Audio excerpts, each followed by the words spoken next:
রাসূল সাল্লাল্লাহু আলাইহি ওয়াসাল্লাম সাহাবাদেরকে নিয়ে একবার বসা, হঠাৎ করে এক সাহাবী এসে বললেন, ইয়া রাসূলুল্লাহ হালাকতু ইয়া রাসূলুল্লাহ, হে আল্লাহর রাসূল আমি তো শেষ। রাসূল সাল্লাল্লাহু আলাইহি ওয়াসাল্লাম বললেন, তুমি শেষ, তোমার আবার কি হলো? তো সাহাবী বলেন, ওয়াকাআতু আলা ইমরাআতি ফি রমাদান, আমি রমজান মাসে দিনের বেলায় আমার স্ত্রীর সাথে ফিজিক্যাল ইন্টিমেসিতে চলে গেছে, ভুল করে ফেলছে। আমরা জানি যে রমাদানে আমরা কিছু কাজ করতে পারি না। সিয়ামের সংজ্ঞাই হচ্ছে আসওমু হুয়াল ইমসাক আনিল আকলি ওয়া শুরবি ওয়াল জিমাই মিন তুলুইশ শামসি ইলা মিন তুলুইল ফাজরি ইলা গুরুবি শামসি মা আন-নিয়া, মানে রোজা হচ্ছে এটা এমন ইবাদত, সূর্যোদয় থেকে সূর্যাস্ত পর্যন্ত না খেয়ে থাকা, কোনো কিছু পান না করা, এবং দিনের বেলায় বিবাহিতরা তাদের স্ত্রীদের সাথেও ইন্টিমেসিতে যেতে পারবে না। এটা যদি কেউ মেনটেন করে, এটা হচ্ছে সিয়াম। তো সাহাবী বলে, ইয়া রাসূলুল্লাহ আমি তো শেষ, আমি তো দিনের বেলা ভুল করে ফেলছি, আমি তো আমার স্ত্রীর সাথে মেলামেশা করে ফেলছি, এখন কি করব? তো এটার আবার একটা বড় পেনাল্টি আছে। আপনারা যারা জানেন যে ইচ্ছাকৃত রোজা ভাঙলে কাজাও করতে হয়, কাফারাও দিতে হয়। কাজা মানে একটা রোজার জন্য একটা রোজা, আর কাফারা মানে হচ্ছে আরো 60টা রোজা রাখতে হবে। কয়েকটা জিনিস আছে, বেসিক্যালি 3টা। তো রাসূল সাল্লাল্লাহু আলাইহি ওয়াসাল্লাম তাকে বললো যে তোমার তো পেনাল্টি হয়েছে, তুমি তো বড় ভুল করে ফেলছো, তো তোমার কাছে কি এরকম কোনো দাস আছে যেটাকে তুমি আজাদ করে দিতে পারবা, মুক্ত করে দিতে পারবা, তাহলে পেনাল্টি আদায় হয়ে গেল। সে বলে, ইয়া রাসূলুল্লাহ না, আমার তো এত সক্ষমতা নাই, আমার কাছে তো কোনো দাস নাই। আচ্ছা দাস নাই। তো রাসূল সাল্লাল্লাহু আলাইহি ওয়াসাল্লাম বললেন, তাইলে তুমি টানা 2 মাস রোজা রাখতে হবে, তাইলেও পেনাল্টি হয়ে যাবে, আদায় হয়ে যাবে, পারবা? সে বলে, ইয়া রাসূলুল্লাহ 2 মাস রোজা রাখা তো এটা কঠিন হয়ে যায়, ইটস নট এ জোক, টানা 60 দিন কি করে রোজা রাখে? তো রাসূল সাল্লাল্লাহু আলাইহি ওয়াসাল্লাম বললেন, এটাও পারবে না, তাহলে 60 জন মিসকিনকে খাবার খাইয়ে দিতে হবে এজ এ পেনাল্টি। এটা বড় অন্যায় করে ফেলছো, 60 জন মিসকিনকে খাবার খাওয়াবে, এটা পারবা? সে বলে, ইয়া রাসূলুল্লাহ এটাও পারবো না। তাহলে কয়টা অপশন দিয়েছিলেন রাসূল সাল্লাল্লাহু আলাইহি ওয়াসাল্লাম? আওয়াজ করে বলেন তো কয়টা?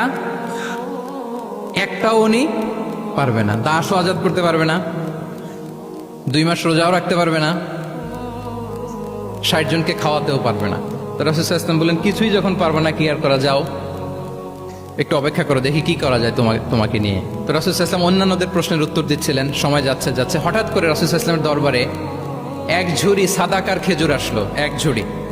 তো সাদাকার এক ঝুড়ি খেজুর দেখে রাসূল সাল্লাল্লাহু আলাইহি ওয়াসাল্লাম বললেন, ওই ব্যক্তিকে ডাকো যার কিছু নাই, কিছুই করতে পারবে না। ডেকে আনা হলো। রাসূল সাল্লাল্লাহু আলাইহি ওয়াসাল্লাম বললেন, যাও, তুমি তো কিছুই করতে পারবে না, এই এক ঝুড়ি চ্যারিটির খেজুর, সাদাকার খেজুর তুমি গরিবদের মাঝে বিতরণ করে দাও, তাসাদ্দাক বিহা, এটা বিতরণ করে দাও, তাইলে আশা করি আল্লাহ তোমাকে মাফ করবে। তো এই সাহাবী বলে, ইয়া রাসূলুল্লাহ আলা আফকারা মিন্না ইয়া রাসূলুল্লাহ, আমার চেয়েও গরিব কাউকে খুঁজে বের করে দান করতে হবে?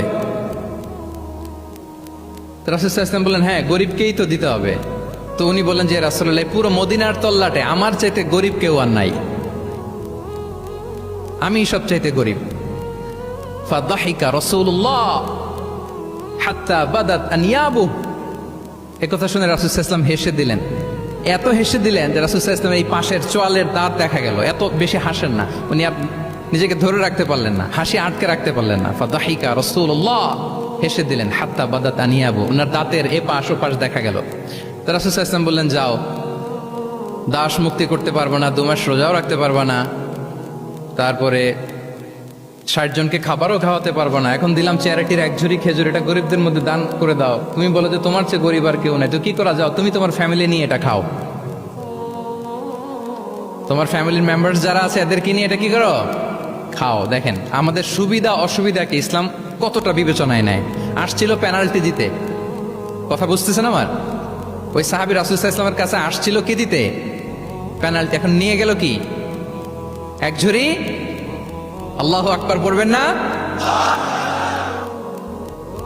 দিস ইজ আওয়ার ইসলাম, যেটা নিয়ে আমাদের প্রাউড ফিল করা উচিত। কি বলেন?